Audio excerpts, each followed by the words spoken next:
మొదటి అధ్యాయము 16వ వచనం. అయినను నిత్య జీవము నిమిత్తము తనను విశ్వసింపబోవు వానికి నేను మాదిరిగా ఉండులాగున యేసుక్రీస్తు తన పూర్ణమైన దీర్ఘశాంతమును ఆ ప్రధాన పాపినైన నాయందు కనుపరుచున్నట్లు నేను కనికరింపబడి తిని. చాలు నేను కనికరింపబడి తిని. చిన్న ప్రార్థన. ప్రేమ కలిగిన తండ్రి, పరిశుద్ధుడా, మహిమాస్వరూపి, సకల యుగములలో రాజయ్యున్నవాడా, అక్షయుడా, అదృశ్యుడా, మహాత్మ్యము కలిగిన మా కన్న తండ్రి, గొప్ప దైవమా, నీ కొందనాలు నాయనా. వేవేల మందికి కృప చూపువాడా, నీ కొందనాలు, స్తోత్రాలు. ఈ ఉదయకాల సమయములో ఇంతవరకు పాటలలో సహాయపడుతూ వచ్చారు. ఇదిగో నాయనా, మరి శ్రేష్టమైన సమయంలోకి వస్తున్నాము. నీ దివ్య లేఖనాన్ని మేము ధ్యానిస్తుండగా, నీ వాక్యాన్ని ధ్యానిస్తుండగా సహాయము చేసి మీరే విరిచి వడ్డించి పంచి పెట్టమని ప్రార్థన చేస్తూ, ఆశీర్వాదకరంగా మాకు అది అనుగ్రహించమని కోరుతూ ప్రార్థిస్తూ, గత కొన్ని వారాలుగా ధ్యానిస్తున్నాము. వాటి యొక్క సారము, ఆ లేఖనముల యొక్క లోతులు గత కొన్ని వారాలుగా మేము జ్ఞాపకం చేసుకుంటున్నాము. నీ సహాయము చేత మా వల్ల అయితే ఏమీ కాదు, గడ్డి పోచ మేమేమీ చేయలేము. అయితే మేము ఎంత మాదిరిగా ఉండాలో, ఎంత మాదిరిగా ఉంటే దేనికి కారణమో నువ్వు మాట్లాడుతూ వస్తున్నావు కనుక వందనాలు, స్తోత్రాలు చెల్లించుకుంటూ ఈ సమయమందు ప్రత్యేకమైన కృప అనుగ్రహించండి. నీ దాసుడు వట్టివాడు, బలహీనుడు, నిష్ప్రయోజకుడు.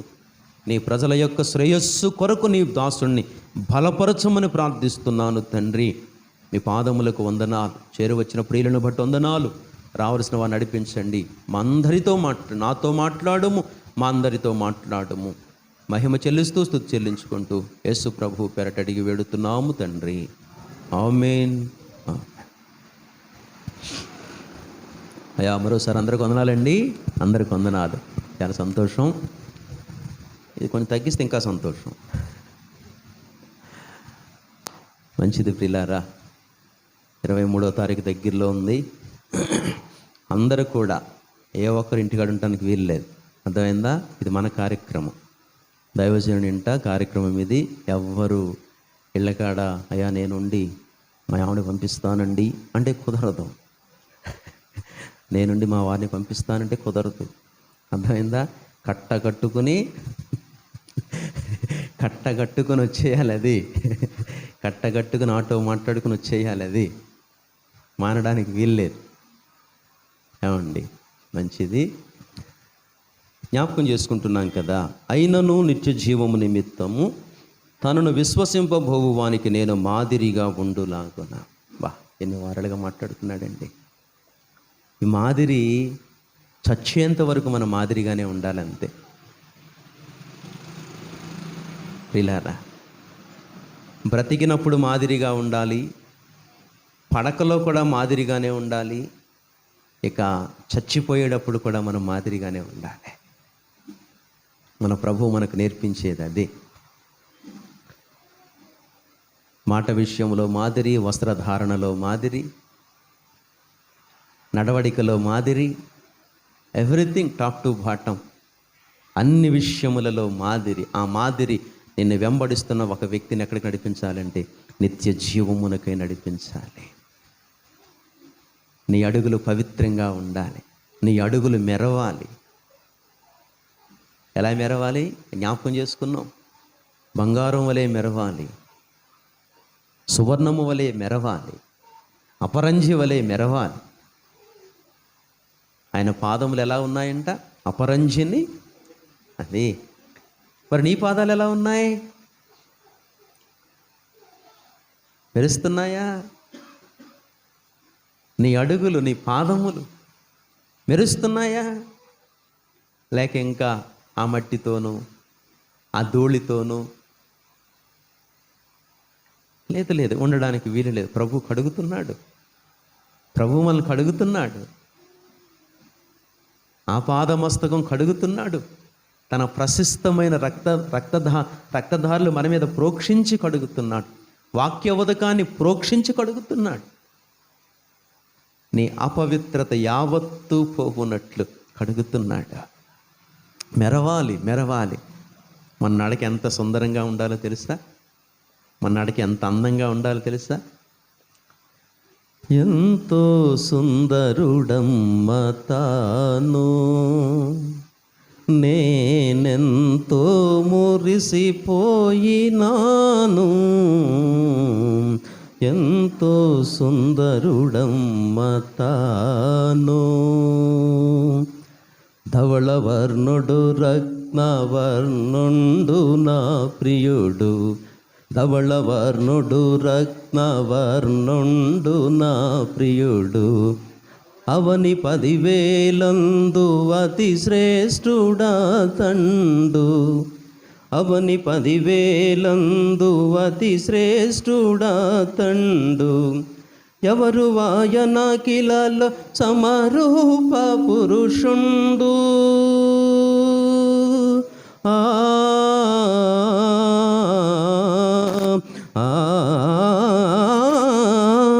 ఎవరు వాయనకిలలో సమరూప పురుషుండు. అవలీలగానతని గురుతింపగలనమ్మ. అవలీలగానతని గురుతింపగలనమ్మ.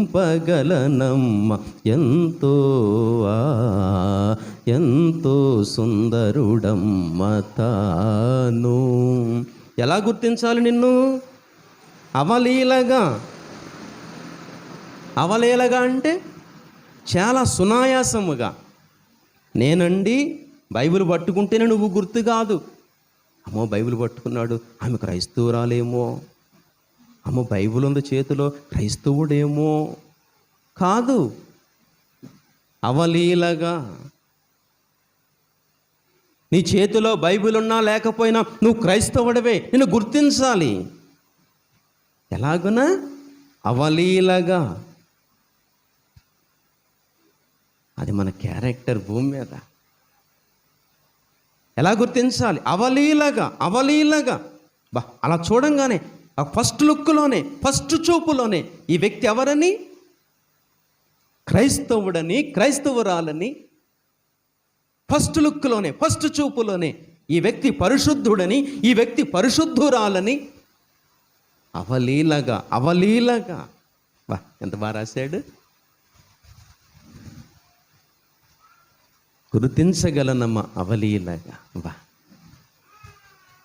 ఎంత బాగుంది చూసారు. అది అంత సుందరులుగా మనం సాగిపోవాలి. అది మన జీవితం భూమి మీద. ఆ విధమైన మాదిరిగా నీవు నేను ఉండాలని ప్రభు ఆశిస్తున్నాడు. దేవుని ఆశ భంగము కానేరదు కదా. మన జీవితాల్లో దేవుని ఆశ దేవుని కోరిక భంగం కాదు కదా. భంగం చేయరు కదా. భంగం చేయొద్దు. అది అవలీలగా నిన్ను చూడగానే, నన్ను చూడగానే, మనల్ని చూడగానే అది నేను చెప్తున్నాను ఒక మాట. ఎక్కడో ఏదో ఒక వస్తువు కొంటుంటే మనం ఇచ్చింది 50 రూపాయలు, అతడు 500 అనుకున్నాడు. 400 చిల్లర ఇచ్చేస్తున్నాడు. తక్కువ జేబులెట్టేస్తే ఏం కాదు, 400 చిల్లర కలిసి వచ్చేస్తుంది. వెంటనే అన్నా నేను ఇచ్చిన ఎంతో చూసుకున్నారా అన్నాను. 500 కదా బ్రదర్ అన్నా. లేదన్నా అన్నాను. అవునా 500 అనుకున్నానండి. అతడు వ్యాపారం చేసి 5 రూపాయలు వచ్చి 10 రూపాయలు వచ్చి 100 రూపాయలు వచ్చి. వెంటనే అతడు అలా ఆలోచించాడు, మీరు ప్రభు నమ్ముకున్నారా? అందరూ చేయలేరు. ఆ సాక్ష్యం అంతే. అలా చూశాడు. థ్యాంక్స్ అన్నా అన్నాడు. ఎవరికి మహిమ కలిగింది? అంతే. ఒక చూపులోనే. సంవత్సరాలు నేను చూడక్కర్లా, సంవత్సరాల కొలది నేను చూడక్కర్లా, నెలల కొలది, సంవత్సరాల కొలది నిన్ను చూడక్కర్లా. ఓహో నమ్ముకున్నాడా అనుకోక్కర్లా. ఒక్క చూపులోనే, ఒక్క చూపులోనే, ఒక్క అడుగులోనే. పెద్దలు అంటారు కదా, అన్నం వండుతారు కదా తల్లులు, మొత్తం పై మెతుకు మొత్తం గిన్నెలో అన్నం అంతా ఏమైపోద్ది? అమ్మాయి అన్నమైందా, ఉడికింది లేదో చూడటానికే పాడేశారు. ఏ రోజు తాకని అన్నం లేదండి అందరూ, ఖాళీ గిన్నె మిగిలిందంటారా? ఒక్క మెతుకు, నీ ఒక్క అడుగు చాలు, నీ ఒక్క చూపు చాలు, నీ ఒక్క మాట చాలు, అది నీ ఒక్క వినికిడి చాలు. మాదిరి పౌలే ఒక మాదిరి, యేసే ఒక మాదిరి.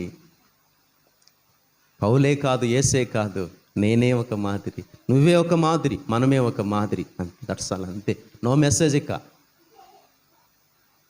నో మెసేజ్ ఇక. గొట్టాలు కట్టి ప్రసంగాలు చేసి నో నో నో నో అక్కర్లా.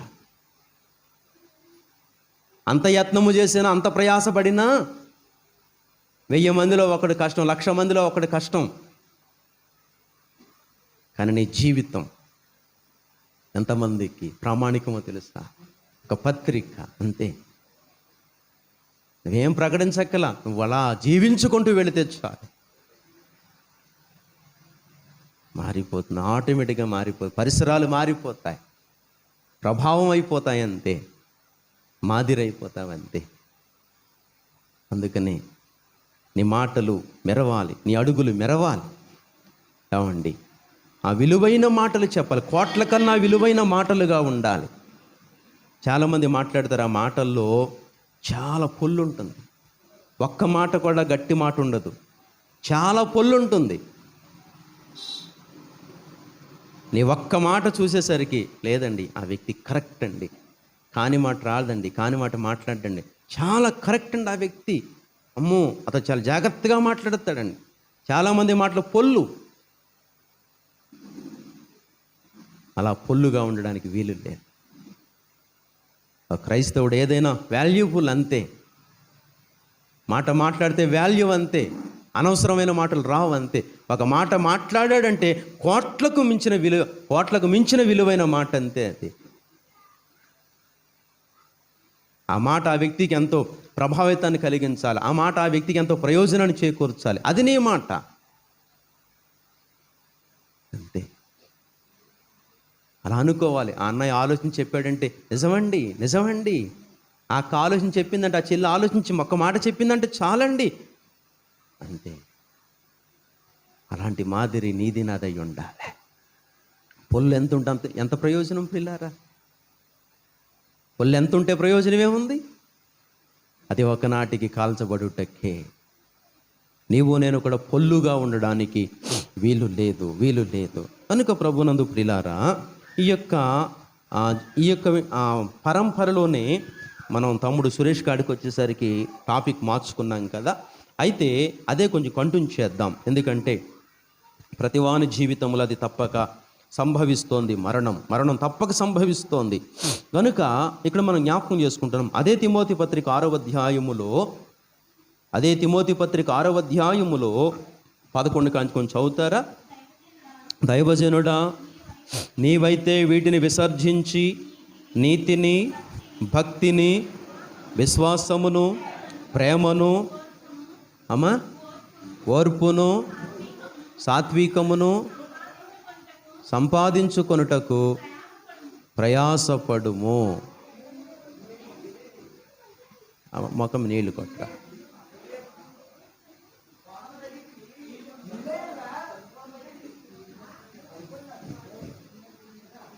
పాస్ సరే, ఓకేనా? ఓకే పిల్లలు, ఇంకా మాట్లాడద్దు. ఇంక నేను మెసేజ్ స్టార్ట్ చేస్తున్నాను. ఇలా గలిబిలు జరుగుతూనే ఉంటే ఏం కాదు.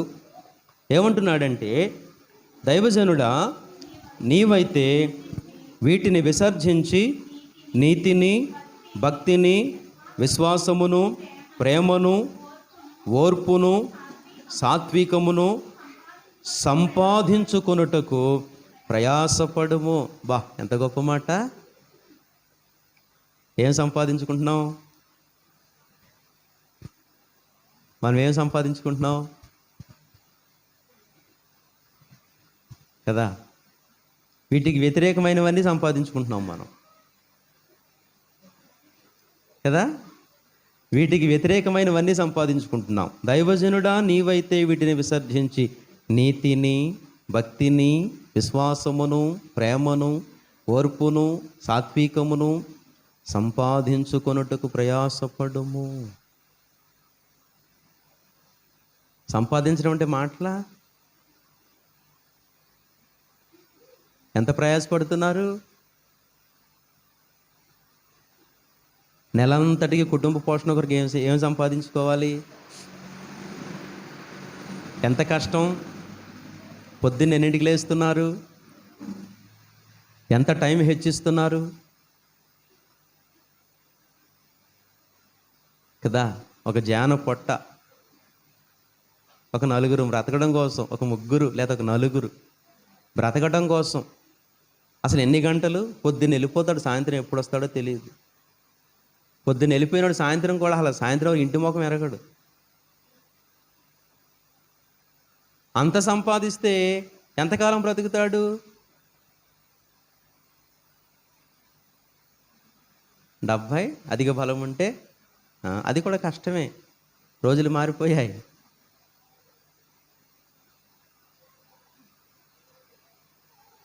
మరి 70 ఏళ్ళ కొరకు, 80 ఏళ్ళ కొరకు ఉదయం లేస్తే సాయంత్రం వరకు అంత సమయాన్ని హెచ్చిస్తున్నావు కదా.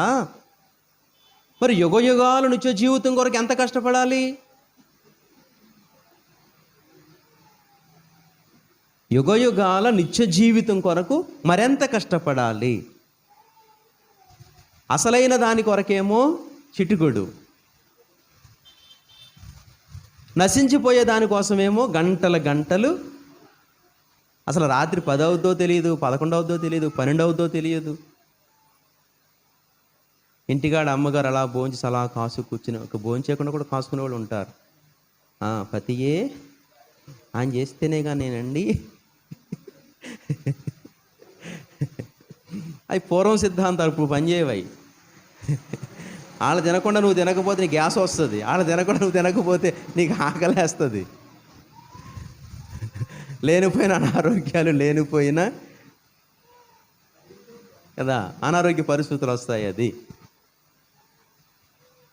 అలా ఎదురు చూస్తూ ఇంతకీ వెళ్ళి ఏం సంపాదించేవయ్యా అంటే అది మన ప్రయాస. ఆలోచించండి, మన ప్రయాస ఏమిటి? ఏమి సంపాదిస్తున్నాము?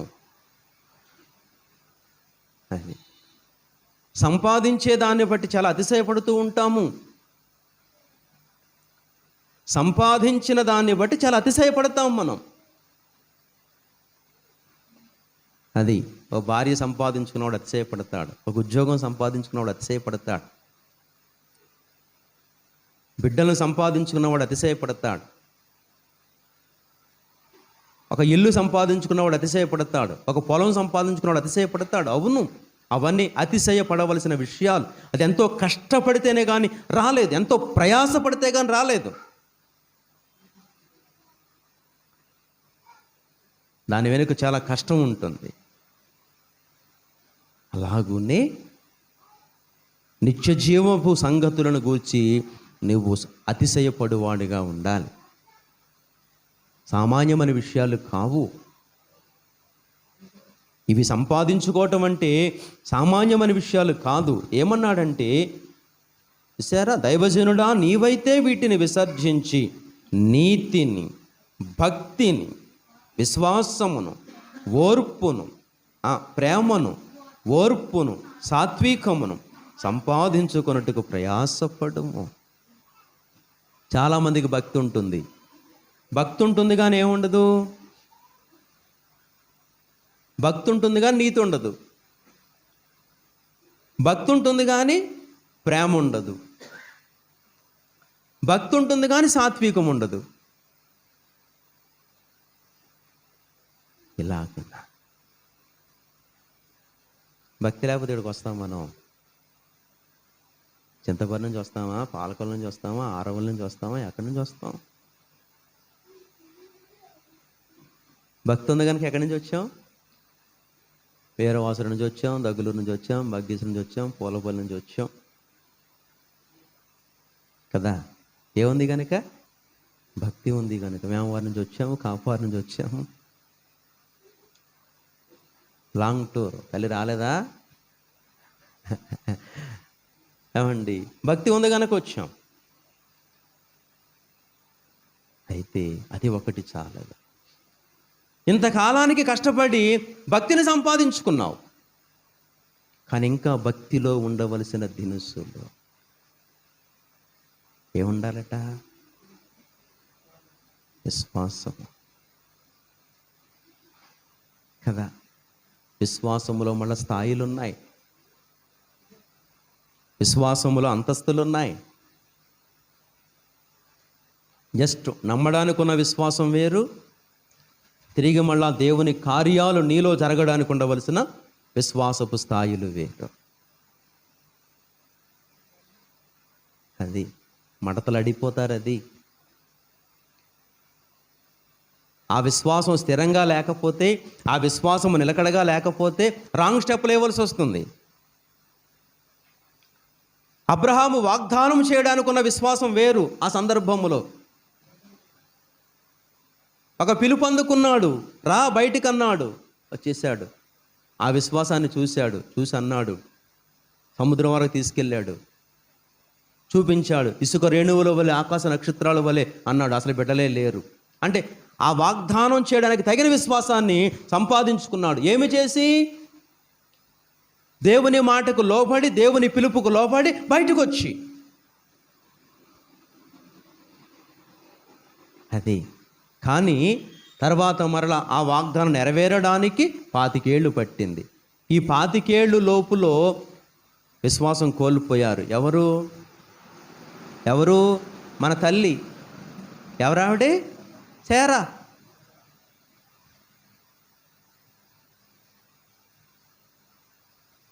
అంతే. ఒక అనాకారి పని చేసింది అది, ఒక భ్రష్టమైన పని చేసింది అది. అది అబ్రహాము పక్కన దేవుడు తనకిచ్చిన స్థానాన్ని మరి ఎవరికో అంటగట్టింది. ఏమంది? నా దాసిని తీసుకొని పో, దానికన్నా పిల్లలు కలుగుతారేమో, నేను సంతోషిస్తాను. ఎంత దౌర్భాగ్యం ఇది! ఎవరి స్థానాన్ని ఎవరికి ఇచ్చింది?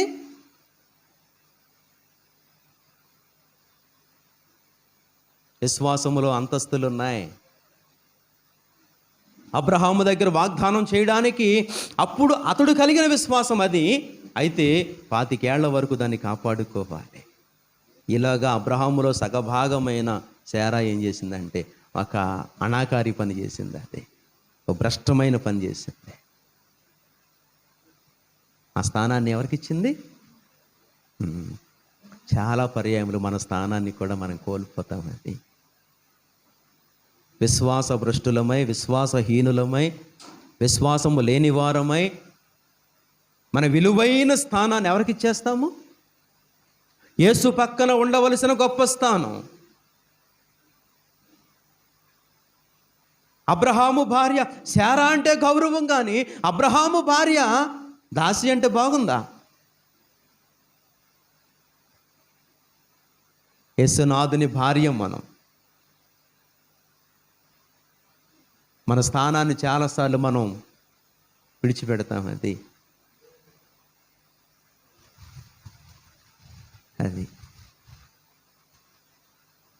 భర్త పక్కన భార్య ఉంటేనే అందం. వాళ్ళు ఎక్కడికి వెళ్ళినా తలెత్తుకు తిరగచ్చు.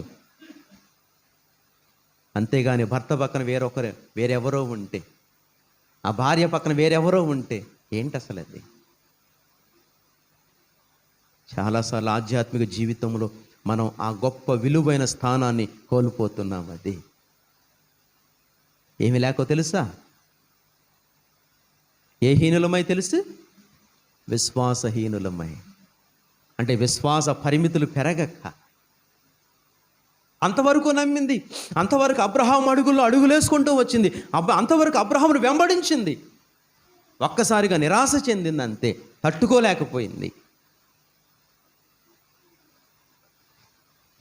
తట్టుకోలేక ఏం చేసిందంటే ఆ స్థానాన్ని ఎవరికి ఇచ్చింది? ఎంత భయంకరమైనది. జాగ్రత్త. యేసునాథుని పక్కన ఎవరు ఉండాలంటే నీవే ఉండాలి. యేసునాథుని పక్కన ఎవరు ఉండాలంటే నేనే ఉండాలి. ఆయన పక్క నేను, నా పక్క ఆయన, అంతే. That's all. అది విశ్వాస సంబంధిత జీవితం. అదే మాదిరి. ఇప్పుడు శారా ఎవరికి మాదిరి కాగలిగింది? వేరొక ఆమెను ఎవరినో అప్పగించింది. దాసి, పని చేయడానికి వచ్చిన ఆమెను ఎక్కడ తీసుకెళ్ళిపోయింది? ఏ స్థానంలోకి తీసుకెళ్ళిపోయింది? అది అంటే తన జీవితంలో ఏం సరిపోలేదు. దేవుడు చేసిన వాగ్దానం నెరవేర్చడానికి సమర్థుడని ఆ యొక్క విశ్వాసాన్ని ఏమి బలహీనపడిపోయింది, అంతే. బలహీనపడి స్థానాన్ని మార్చుకుంది, అంతే. దేవుడు తనకిచ్చిన స్థానాన్ని నీచపరుచుకుంది. దేవుడు తనకిచ్చిన స్థానాన్ని తగ్గించుకుంది. ఆ విలువను కాపాడుకోలేకపోయింది. చాలాసార్లు మన విలువను మనం కాపాడుకోలేం. జాగ్రత్త. దేవుడు అందుకు కాదు నేను పిలిచింది. దేవుడు అందుకు కాదు నేను పిలిచింది.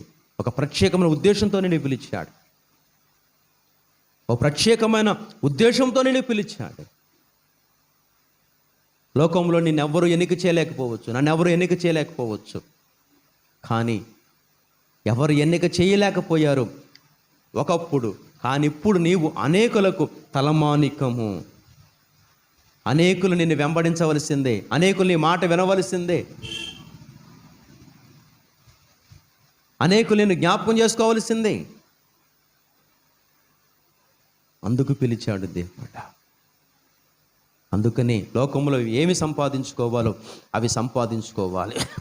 సంపాదించుకోవద్దని కాదు, కష్టపడాలి. అయితే ఇవి చాలా ప్రాముఖ్యమైన విషయాలు. దైవజనుడా, నీవైతే వీటిని విసర్జించి నీతిని, భక్తిని, విశ్వాసమును, ప్రేమను, ఓర్పును, సాత్వికమును సంపాదించుకొనుటకు ప్రయాసపడము. ఎంత గొప్ప మాట! ఎంత పవర్ఫుల్ స్టేట్మెంట్ ఇది! ఎంత పవర్ఫుల్ స్టేట్మెంట్ అండి ఇది! దేని కొరకు కష్టపడాలో, దేని కొరకు ప్రయాసపడాలో దేవుని వాక్యం చాలా ఉన్నతంగా మాట్లాడుతుంది. అది ప్రయాసపడము. తర్వాత విశ్వాస సంబంధమైన మంచి పోరాడము, నిత్య జీవమును చేపట్టుము, దాన్ని పొందుటకు నీవు పిలువబడి. ఏం పట్టుకోవడానికి? నిత్య జీవాన్ని పట్టుకోవడానికి. లూజుగా పట్టుకోవద్దు, నిత్య జీవాన్ని పట్టుకోవడానికి. అందుకే నువ్వు పిలువబడితివి. అనేక సాక్షుల ఎదుట మంచి ఒప్పుకొంటివి.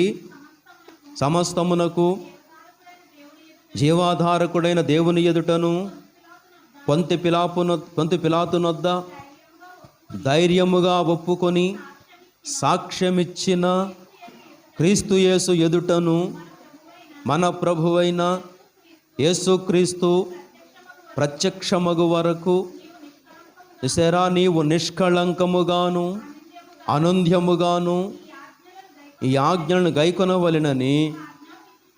ఎంత గొప్ప మాట! ఎప్పటి వరకు? యేసుక్రీస్తు ప్రత్యక్షమగు వరకు నీవు నిష్కళంకముగాను అనుంధ్యముగాను. ఏంటన్న మాటలు! ఎలా ఉండవలెనని చూసారా? ఇస్సాకు పుట్టేంత వరకు శారాం ఎలా ఉండాలి? నిష్కళంకముగా ఉండాలి, అనుంధ్యముగా ఉండాలి. స్థానాన్ని పోగొట్టుకుంది. అది కనుక చూసారా, యేసుక్రీస్తు ప్రభు ప్రత్యక్షమగు వరకు కదా ఎలా ఉండాలి? నిందారహితముగా, నిష్కళంకముగా. ఎంత గొప్ప మాట అండి ఇది. అంటే నిష్కళంకం అంటే ఎలాంటి కళంకానికి దేవుడు ఒప్పుకోడది. దేవుడు ఏమన్నాడో తెలుసునా? నా పావురము నా నిష్కళంకురాలు, నా పావురము నా నిష్కళంకురాలు. ఎంత హార్ట్ఫుల్ వాడేది. దేవుడు ఎంత హృదయపూర్వకంగా మాట్లాడుతున్నాడు. మనలో చూస్తే అడుగడుగునే ఉన్నాయి కదా. ప్రసంగిలో కదా మాట్లాడతాడు అది ప్రసంగి. అమ్మా ఎంతరా? ప్రసంగి 6:9. నా పావురము బా ఏం పేరు పెట్టాడు? నా పావురం. అంటే పావురైతే ఎందుకు పోల్చాడు? పావురైతే ఎందుకు పోల్చాడు? పావురై పరిశుద్ధమైనది. పావురాయిలో చేదు కట్టు ఉండదట కదా. పావురాయిని తిన్నోళ్ళు ఉన్నారు ఇక్కడ? అయ్యా, చేదు కట్టు ఉంటుందా? Okay, very good information. పావురాయిలో చేదు కట్టు ఉండదట. అది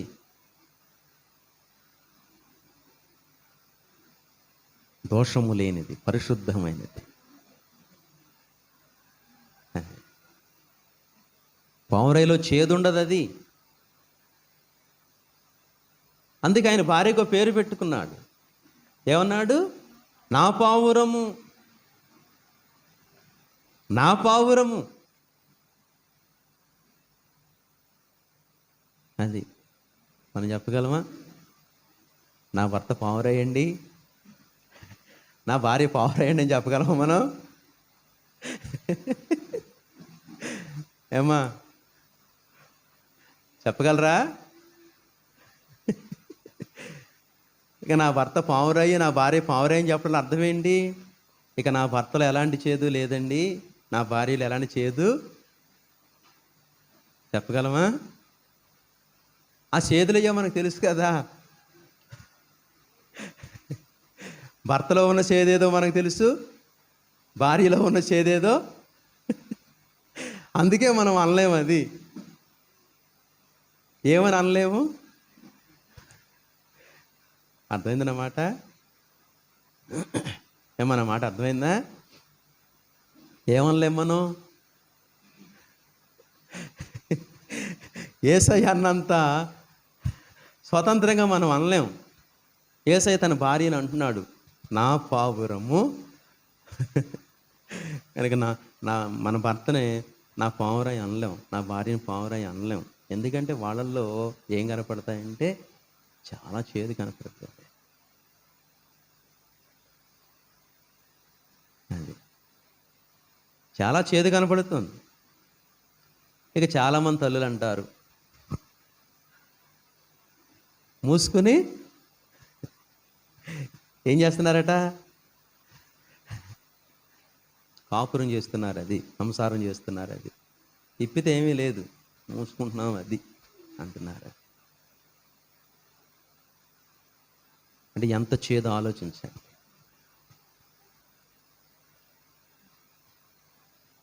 ఎట్లా మాదిరిగా ఉండగలం? యేసు ప్రభు తన భార్యను పిలుస్తున్నాడు, నా పావురము.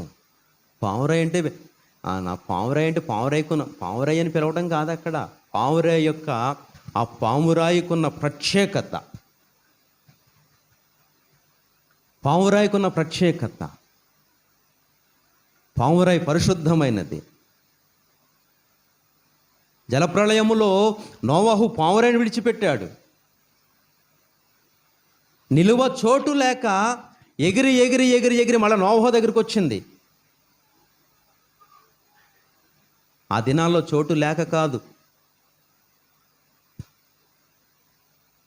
బాడీలు తేలి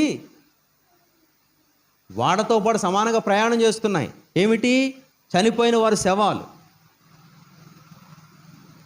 కాకిని వదిలిపెడితే పొడుచుకు తింది, కానీ పావురై ఎక్కడ అరికాలు మోపలేదు. పావురై వాలదు. పావురై పరిశుద్ధమైనది. అందుకే అన్నాడు నా పావురము.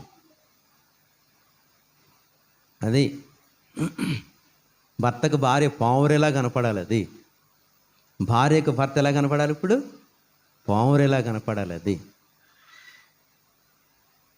అవును, ఇలాంటి సాక్ష్య జీవితం కావాలి. అది నా భర్త ఎంత మంచివాడో తెలుసాయ్యా? అవునమ్మా. నా భార్య ఎంత మంచిదో తెలుసాయ్యా? అవునమ్మా, నిజం. ఇలాంటి ఒక అద్భుతమైన సాక్ష్యం నీవు నేను కావాలి. యేసునాథుడు తన భార్యను పిలుస్తున్నాడు. ఏమనో తెలుసా? నా పావుర. పావుర అంటే బిరుదు కాదు అది. అది తన భార్య యందు ఎంత నమ్మికుంచాడో చూడండి. అంటే నా పావురాయిలో, అంటే నా భార్యలో ఏమాత్రం కూడా చేదు లేదని అర్థం. అది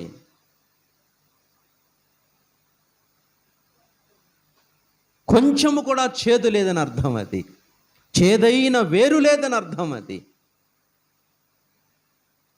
ఇది మాదిరి. అదే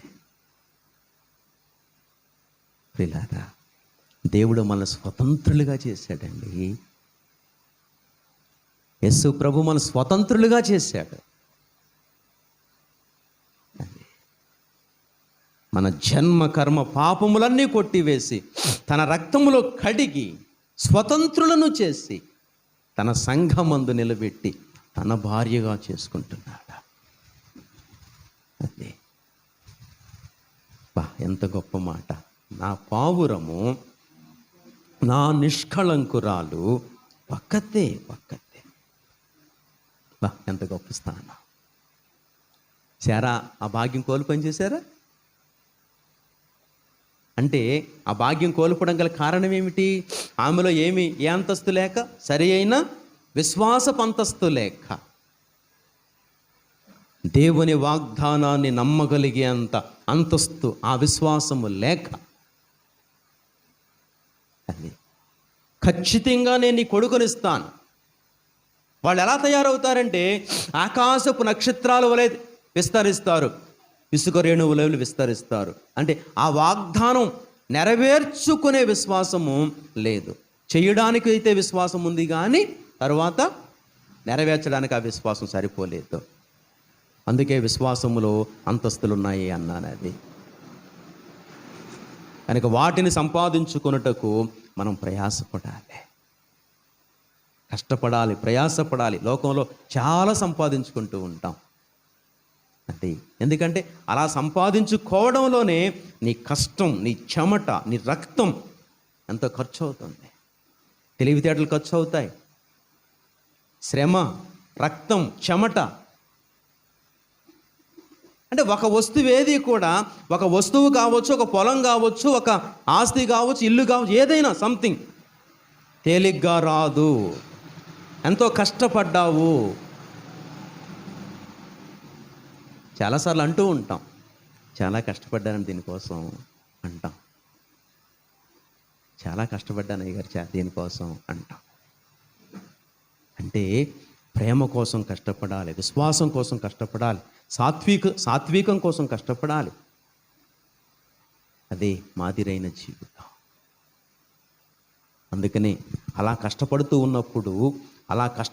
ఉన్నప్పుడు నీవు నేనేం కాగలుగుతామంటే ప్రభునందు ప్రియులారా, అక్కడ చెప్పాడు కదా ఏమనంటే, ఏమండి చూడండి, 1 తిమోతిలో 6వ అధ్యాయము చివరకు 14 కాడికి వచ్చేసరికి అంటాడు, మన ప్రభువైన యేసుక్రీస్తు ప్రత్యక్షమగు వరకు నీవు నిష్కళంకముగాను అనుంధ్యముగాను ఈ ఆజ్ఞలు గైకొనవలెనని నీకు ఆజ్ఞాపించుచున్నాను. చూసారా, మన ప్రభువైన యేసుక్రీస్తు ప్రత్యక్షమగు వరకు.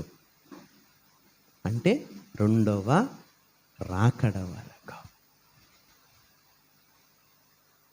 రెండవ రాకడ ఆయన ఏమవుతారు? మనకు ప్రత్యక్షమవుతారు. అది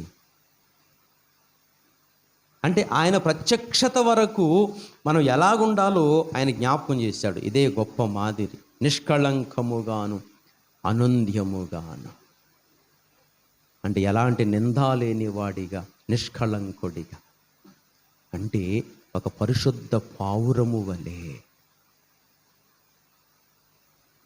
అది అందుకనే మొదటి దశ కదా, మొదటి దశలో ఒక మాట చెప్తాడు. దయచేసి జ్ఞాపకం చేసుకుందాం. నేను ముగిస్తాను, ఇలా కొనసాగుతూనే ఉంటుంది. జ్ఞాపకం చేసుకుందాం. మొదటి దశలోనికి రాసిన పత్రిక 5వ అధ్యాయం 23వ వచనం, 5:23. సమాధానకర్తయగు దేవుడే మిమ్మును సంపూర్ణముగా పరిశుద్ధపరచునుగాక, మీ ఆత్మయు జీవమును శరీరమును మన ప్రభువైన యేసుక్రీస్తు రాకడయందు నిందారహితముగాను సంపూర్ణముగాను ఉండునట్లు కాపాడబడునుగాక. వా, ఎంత మంచి మాట అండి. ఎంతవరకు కాపాడబడాలట? అది ఒకరోజు 2 రోజులు కాదు, ఒకరోజు 2 రోజుల కొరకు కాదు. మన ప్రభువైన యేసుక్రీస్తు రాకడ వరకు. అది అలాంటి వాటి కోసం మనం ఏం చేయాలట? కష్టపడాలి, పరుగులెత్తాలి, ప్రయాసపడాలి. క్రైస్తవ జీవితం మామూలు ప్రయాస కాదు. నీవు అందుకొరకై పిలువబడలేదు. నీ పిలుపులో దేవుని యొక్క ఉద్దేశం ఉంది. లేకుంటే ఎక్కడెక్కడో ఉండవలసిన వాడిమి. అసలు ఒక మాట చెప్పనా? అసలు ఇంతవరకు దేవుడు నిజంగా మనల్ని పిలవకపోతే, దేవుని పిలుపు అందుకోకపోతే ఇంతవరకు ఉందుము ఊడుదుము. అవునా కాదా శ్రీని గారు? దేవుడు మనల్ని పిలవకపోతే ఇంతవరకు ఉందుమా ఊడుదుమా? ఎప్పుడో ఫోటోలు చూపించుకుందాం అందే. ఈయన మా అన్నయ్య అండి, ఈయన మా తమ్ముడు అండి. కానీ దేవుడు సజీవులుగా ఉంచాడు. అది చిన్నవారమైన మనల్ని ఉంచాడు, పెద్దవారైన వారిని సజీవులుగా ఉంచాడు. దేవుని పిలుపు, దేవుని ఉన్నతమైన పిలుపు. సంఘములోకి పిలిచాడు, తర్వాత సంఘములో నుంచి క్రీస్తులోకి పిలుస్తాడు. అది ఇప్పుడు సురేష్ ఎక్కడ పిలువబడ్డాడు? మొదటి పిలుపులో 2 రకాలని మనం వారం జ్ఞాపకం చేశాను కదా. మొదటి పిలిపేది సంఘములోకి. సంఘం అనగా ఆయన బాడీ, ఆయన శరీరంలోకి పిలిచాడు. ఇక తరువాత పిలిపేదంటే 90వ కీర్తన, ఆయనలోకి వెళ్ళిపోతాడు. అది అది ఒక వ్యక్తికి 2 పిలుపులు ఉంటాయి. సురేష్ మనకంటే ముందు 2వ పిలుపు అందుకున్నాడు. అయితే ఇంకా మనం మొదటి పిలుపులో ఉన్నాము. ఈ పిలుపుని కాపాడుకోవాలి. నిందారహితముగాను, పరిశుద్ధముగాను, అనుంధ్యముగాను. ఇది మాదిరి. ఏమండి, ఇలాంటి మాదిరికరమైన జీవితం మన జీవితంలో ఉండాలని ప్రభు చాలా చాలా ఇష్టపడుతున్నారు. ఓకేనా? ఏమండి, మన పిలుపు తేలికైన పిలుపు కాదండి. అస్సలు అలక్ష్యం చేయొద్దు. ప్రభు అబ్రహాము శారాయిని పిలిచాడు. అయితే ఆ పిలుపు యొక్క విలువ శారాకు తెలియలా. తొందరపడింది. అది తొందరపడి కంగారు పని చేసింది. తన దాసినిచ్చింది. పో, ఈమెతో పో, ఏమి పుట్టినోడి నా బిడ్డ అనుకుంటాను. అల్ప సంతోషం అన్నమాట. కానీ దేవుని సంకల్పం వేరు, దేవుని పిలుపు వేరు, దేవుని ఆశ్చర్యకరమైన ఆలోచన వేరు. వృద్ధాప్యములో కూడా మృతతుల్యమైన శరీరాన్ని కూడా తిరిగి మరలా నవనూతనపరిచి ఆమె గర్భములో తిరిగి మరలా కనే శక్తినిచ్చి ఉడిగిపోయిన స్తన్యములను మళ్ళా బలపరిచి దేవుని పిలుపులో గొప్ప ఆశీర్వాదం ఉంది. అందుకే మనం నిందారహితంగా ఉండాలి, అనుంధ్యులుగా ఉండాలి. కనుక దేవుని వాగ్దానం నెరవేరేంత వరకు శారా ఏం కాపాడుకోలేకపోయింది? అది తన పవిత్రతను కాపాడుకోలేకపోయింది. అది పావురాయి అన్నమాట అందరికీ వర్తించదు. నా పావురము నా నిష్కళంకురాల. అది శారా పావురాయి శారాకు వర్తిస్తుందా? తొందరపడిందండి. మనం కూడా ఏ విషయంలోనూ తొందరపాటు పనికిరాల. యేసుక్రీస్తు ప్రత్యక్షమగు వరకు లేదా మనము జీవితాన్ని ముగించేంత వరకు ఎలాగుండాలంటే నిందారహితముగా. ఈ కృప కొరకే మనం పిలువబడ్డాం పిల్లారా. ఎంత గొప్ప సంగతి అండి. నా హృదయంలో గొప్ప సంతోషం ఏంటి తెలుసా? ఏమున్నా లేకపోయినా ప్రభువు నన్ను పిలిచాడు, తన సంఘంలోకి పిలిచాడు, తన సంఘములోంచి మళ్ళా క్రీస్తులోకి పిలుస్తాడు. అది వెయిట్ ఫర్ ఆ పిలుపు కొరకు వెయిట్ చేస్తున్నాం అంతే. ఆ పిలుపు కొరకు వెయిట్ చేస్తున్నాం అంతే. అది ఈలోగా ఆ పిలుపు అందుకునే లోపుగా ఎంత పని చేయాలి అంత పని చేసేయాలి. ఈ భుజాల మీద ఎంత భారం అయితే పెట్టాడో అంత మొయ్యాలి. మనం అందరం మొయ్యాలి. మనందరం కూడా మన భుజాల మీద ఏ భారం పెట్టాడంటే నిత్య జీవం అనే భారం పెట్టాడు. అది పరలోక రాజ్యం అనే భారం పెట్టాడు. అది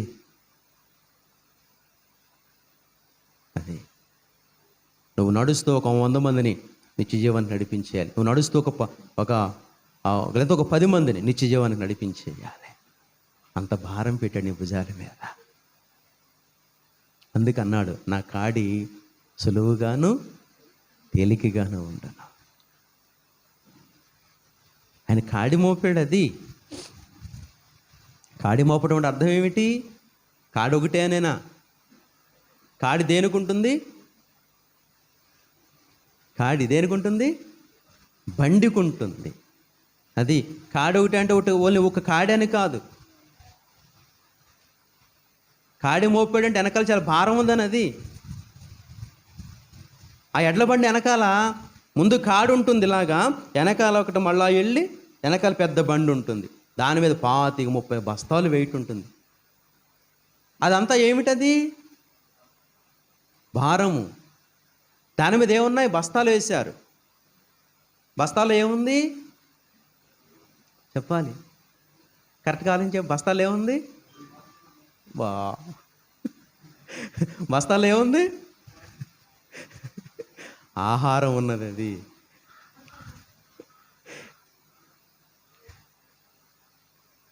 25-30 బస్తాల ఆహారం ఎంతమంది తింటారు? లేదండి నాకు ఒక్కడికేనండి, లేదండి నాకు ఒక్కడికేనే అంటామా? 100 మంది తింటారు. అదే కాడి మోపడం గల అర్థం. అదే నీ మీద కాడి మోపాడంటే నీ మీద భారం అంతే. 100 మంది యేసుక్రీస్తున ఆహారం తినాలంటే నేను నిజమైన ఆహారము. అది చూడండి, ఎడ్ల బండ్లు వెళ్తూ ఉంటాయి, దాని మీద ఒక రైతు బస్తాలు అలా పేర్చుకుంటూ వచ్చేస్తాడు. దాని మిల్లుకు తీసుకెళ్ళి ఆడిస్తే బియ్యం అవుతాయి. ఆ బియ్యం ఎన్ని కుటుంబాలు తింటాయి? అది నీ మీద ఉన్న కాడి. అది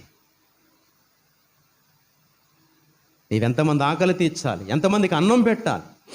ఏ అన్నం? అది యేసు అనే అన్నం పెట్టాలి. అందుకే నా కాడి సులువుగా ఉంటుందన్నాడు. అది ఎంత కష్టమైన తేలిగ్గానే ఉంటుంది, సంతోషంగా ఉంటుంది అది. అదే నీ భుజాల మీద నా భుజాల మీద కాడి మోపడంటే అర్థం ఏంటంటే, కనీసం 100 మందికో 10 మందికో ఎంతోమందికి ఏముందని వెనక ఆహారం ఉందని, అది నువ్వు పెట్టాలి. అది అదే కనుక అలాంటి వ్యక్తిగా నీవు నేను ఉండాలంటే భూమి మీద నీకు నాకు ఏమవసరం? మాదిరి అవసరం. కనుక ఆ మాదిరి జీవితం నీవు నేను కలిగి ఉండాలి. ఓకేనా? అయితే మోకరించండి, పరీక్షించుకొని